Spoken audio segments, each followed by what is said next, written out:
नीतीश कुमार जी से पूछा जाना चाहिए कि 2005 में वो विकसित बिहार के नारे के साथ गद्दी में आए और जब उनका शासन का लगभग 15-16 साल बीत गया था, 5 से लेकर 21 तक, तो भी बिहार में गरीबी 52% क्यों थी? जब से नीति आयोग ने राष्ट्रीय बहुआयामी गरीबी सूचकांक 2023 जारी किया है, राज्य सरकार के मंत्रीगण कभी अलग अलग कभी संयुक्त रूप से मीडिया के समक्ष आ रहे हैं और अपनी पीठ खुद थपथपा रहे हैं। इसलिए इस पर भारतीय जनता पार्टी का भी विचार रखना आवश्यक हो गया है। नीति आयोग की रिपोर्ट को हमने भी देखा है।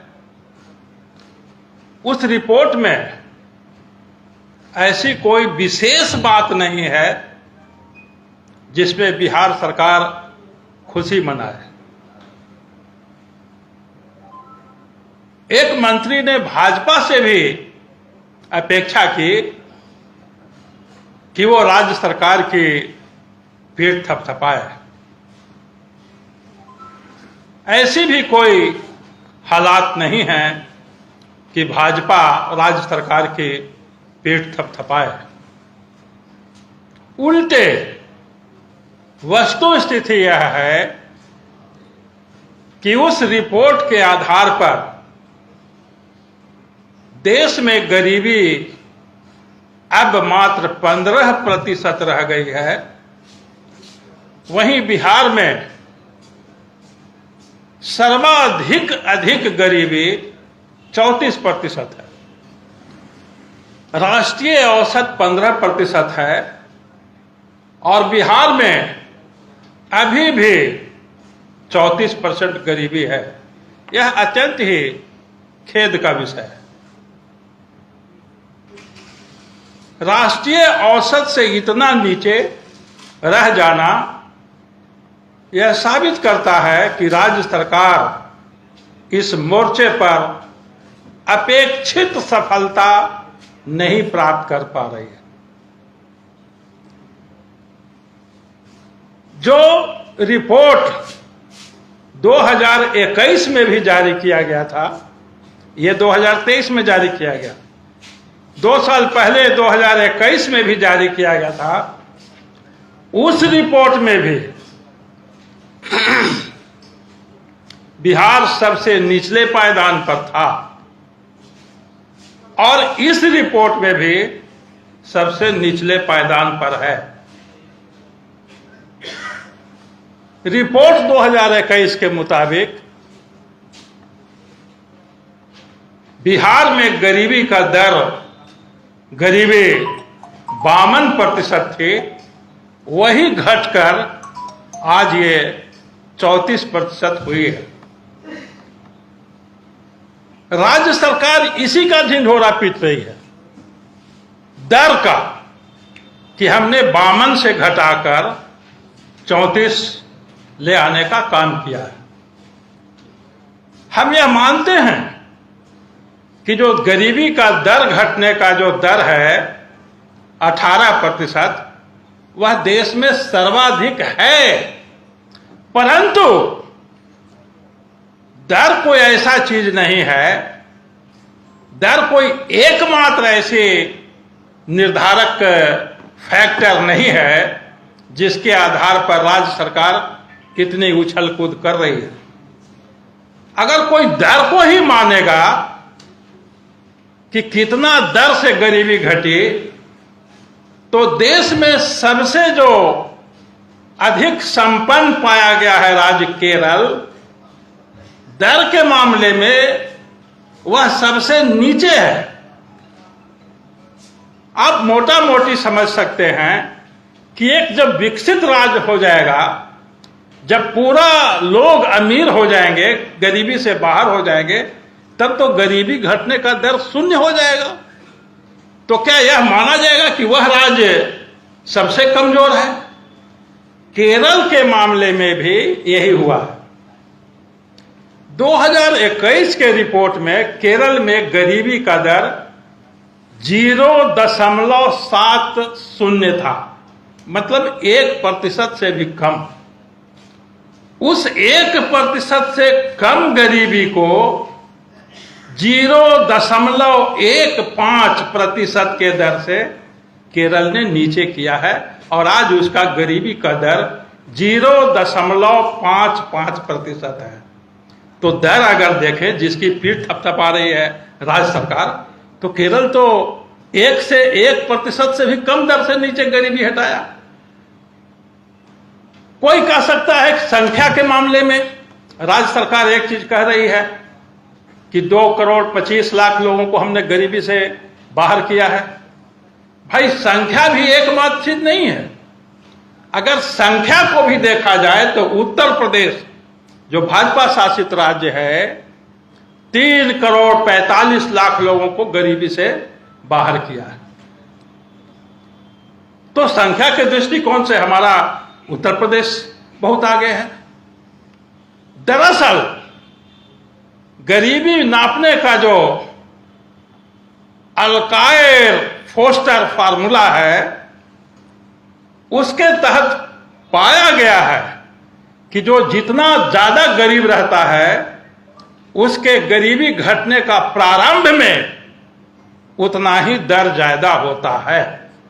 बिहार बहुत गरीब है, इसलिए गरीबी घटने का दर यहां ज्यादा है। लेकिन अभी भी जैसा कि हमने बताया कि बिहार में ही सर्वाधिक गरीब है। जब देश में गरीबी को मापा जा रहा था तो पाया गया था 80 के दशक में कि जो हिंदी बेल्ट के राज्य हैं बिहार, यूपी, राजस्थान, मध्य प्रदेश, उनको अर्थशास्त्रियों ने बीमारू राज्य कह दिया था। बीमारू मतलब ये लोग बीमार हैं। बिहार, यूपी, राजस्थान और मध्य प्रदेश, इन 4 राज्य आज बच करके, जैसे बिहार से झारखंड, मध्य प्रदेश से छत्तीसगढ़, यूपी से उत्तराखंड, तो आज 7 राज्य बन गए हैं। अगर हम 7 राज्यों को भी तुलना करें तो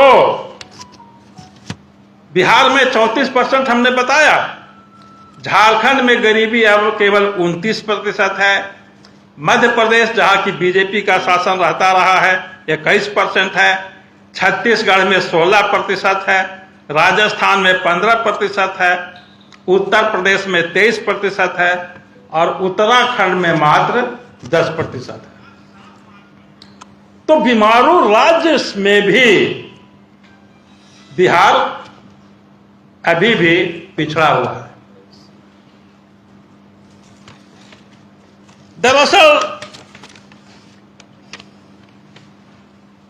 जनता पार्टी जो 1977 में बनी थी उसके प्रयोग विफल हो जाने के बाद 1980 से बिहार राज्य में 80 से 90 तक कांग्रेस का, 90 से लेकर 2015 तक 5 तक लालू प्रसाद जी का और 5 के बाद से श्री नीतीश कुमार जी राज्य की ड्राइविंग सीट पर बैठे हुए हैं।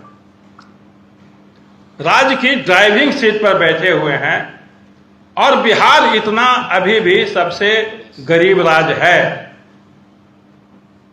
तो इन पार्टियों को जवाब देना चाहिए कि इतने केंद्र से इतने मिल रहे सहयोग के बाद केंद्र सरकार से आर्थिक मामले में अधिक धनराशि उपलब्ध कराने के बावजूद बिहार क्यों पिछड़ा हुआ है, गरीब क्यों है। अब हमने बताया कि 2021 में भी बिहार में गरीबी 52% थी। नीतीश कुमार जी से पूछा जाना चाहिए कि 2005 में वो विकसित बिहार के नारे के साथ गद्दी में आए और जब उनका शासन का लगभग 15-16 साल बीत गया था, 5 से लेकर 21 तक, तो भी बिहार में गरीबी 52% क्यों थी? यह उनकी विफलता थी। साथ ही साथ आज यदि गरीबी 34% है तो यह भी नीतीश कुमार की, लालू प्रसाद की और कांग्रेस की ही जिम्मेवारी बनती है। इस गरीबी के मामले में एक और भी पहलू है।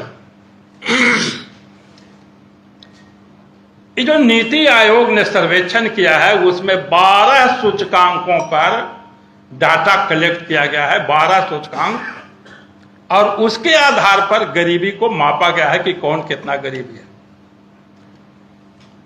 हमें खेद है यह बताते हुए कि उन 12 में से 9 सूचकांकों में बिहार की उपलब्धि बहुत ही खराब रही है।